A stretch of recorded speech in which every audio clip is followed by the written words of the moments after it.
Muito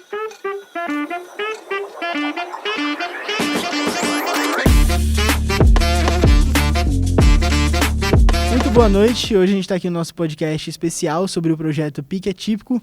Eu sou o Calma Felipe e eu estou aqui com o Ian, que a gente vai entrevistar a coordenadora do projeto, a Beatriz, e também a professora do projeto, a Jennifer.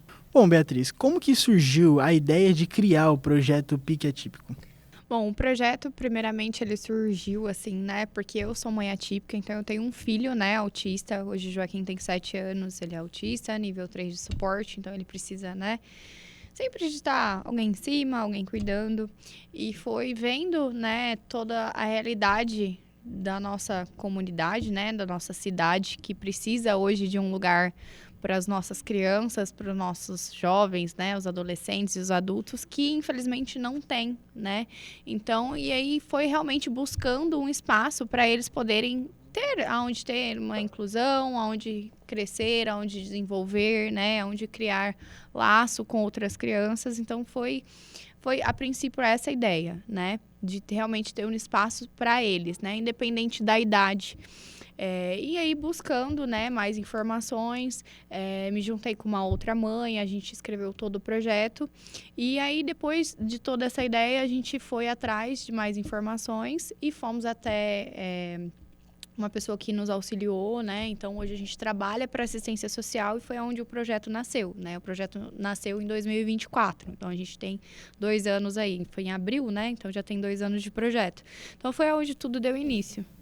E, Beatriz, quais foram as maiores dificuldades que vocês encontraram para construir o projeto? Olha, eu acho que nós vivemos muitas coisas, né? Então, assim, foram etapas, né? O início de como seria ter um espaço onde seriam várias crianças atípicas todos juntos. A gente fala criança, mas a gente atende uma faixa etária bem aberta, né? Então, mas juntar todos eles, como que seria, né? Uma turma com 20 atípicos todos juntos, como que seria essa convivência deles? Será que iria funcionar? Será que era só um sonho, né? Será que seria realmente isso acontecer realmente? Então, assim, foram várias etapas, né? E, Beatriz, quais foram os principais empecilhos, principais dificuldades que você vê hoje em criar essa demanda para atender as crianças? Olha, hoje eu falo que a principal dificuldade nossa é o financeiro, né? Porque hoje é bem restrito, né? Tudo que vem, como a gente presta serviço para assistência social, a gente não tem um recurso, assim, muito bom, né? Então, a gente é muito limitado. Então, às vezes, a gente quer fazer algo, fazer uma contratação para ampliar mais e a gente não tem recurso para isso. Então, hoje, a nossa maior dificuldade, ela é financeira. E agora para você, Jennifer, que você é professora.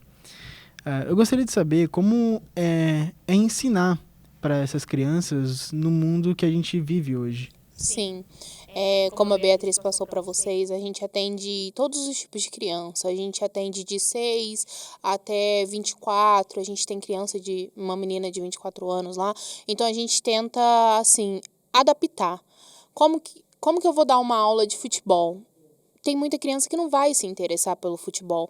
Então, o que eu vou fazer? Hoje a gente vai separar, a gente vai fazer uma turma. Hoje a gente vai fazer futebol. Amanhã a gente vai fazer uma aula pra gente ter mais equilíbrio. Eu trabalho muito isso com eles, equilíbrio.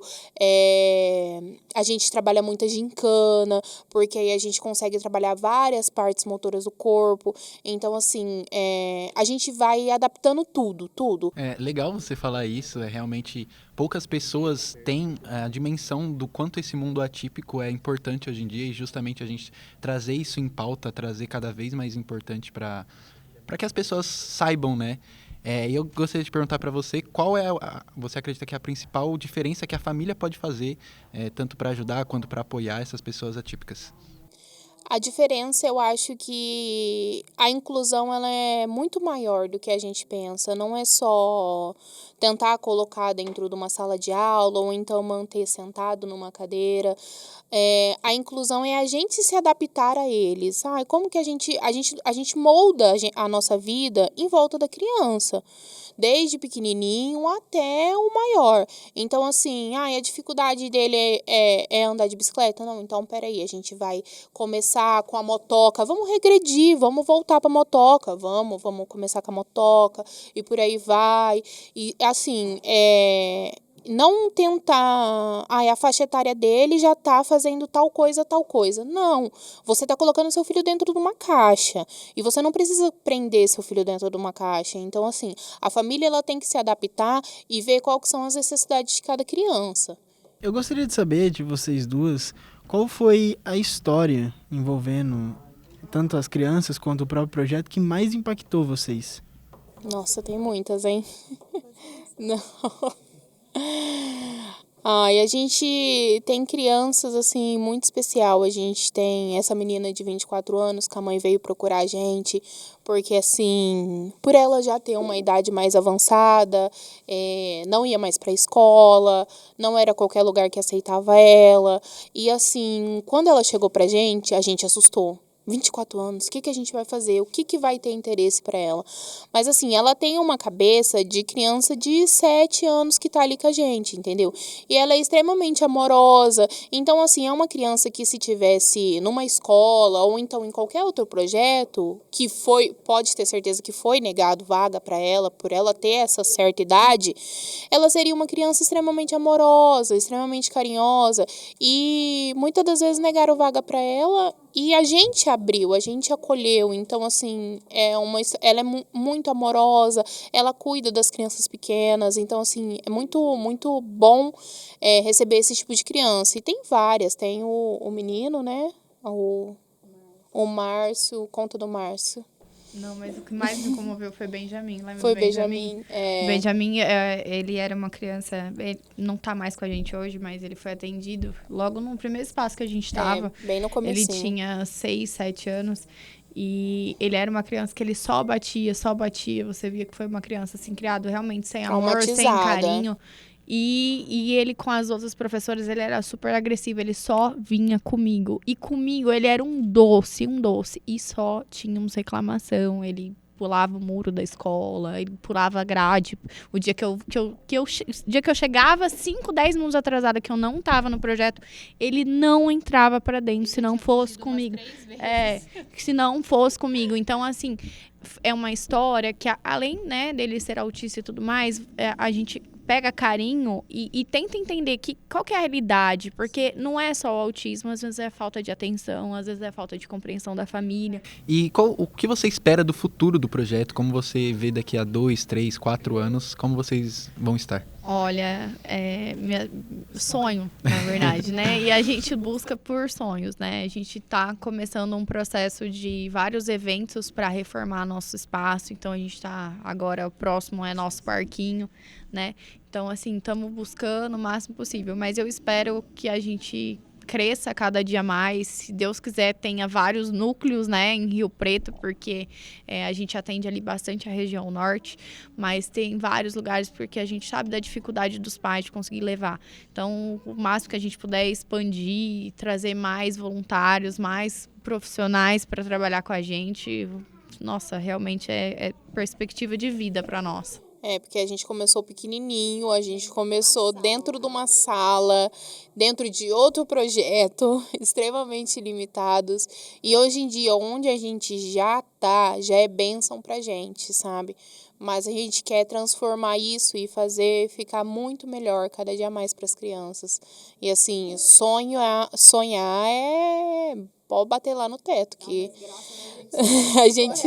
a gente sonha bastante e a gente faz muito para tentar realizar os sonhos nossos e fazer cada dia mais esse projeto crescer mais e atender mais crianças e mais famílias e tá sempre lotado.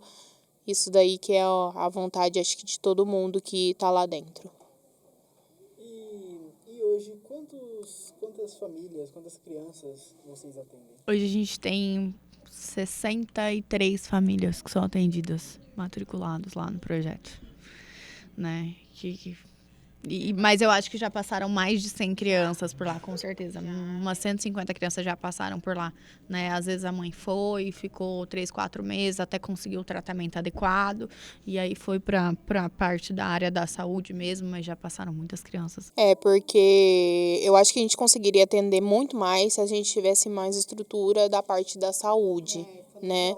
Fonoaudiólogo, psicólogo, porque muitas mães procuram a gente, vai até lá, leva as crianças, mas quando chega a uma certa fase que vê que a criança não está sendo atendida por uma fono, algo assim específico, eles acabam desistindo e saindo, mas assim, a gente atende bastante criança, e fora os que passam rapidinho e voltam, né? Porque tem uns que são assim, vão e vêm. E para encerrar, eu gostaria que vocês deixassem uma mensagem para as pessoas que estão assistindo e para entender como é esse mundo. Olha, eu acho que hoje a gente não pede por inclusão, a gente pede por respeito, né? Talvez você não precise entender o que é um mundo atípico, como funciona, porque talvez você não tenha de casa. Mas respeitar, na verdade, é a única coisa que a gente realmente pede, um respeito, né? Porque, infelizmente, existe muito preconceito, existe, muita coisa ruim aí mesmo, porque a gente realmente vive na raça, né? A gente ouve histórias, a gente vive histórias, então a gente só pede realmente respeito. Acho que essa é a palavra corretíssima para se falar. Não. Tem nada a falar? Bom, então este foi o primeiro episódio do nosso podcast do PIC Atípico com a coordenadora Beatriz e a professora Jennifer. E muito obrigado para vocês que assistiram até agora e tchau, tchau.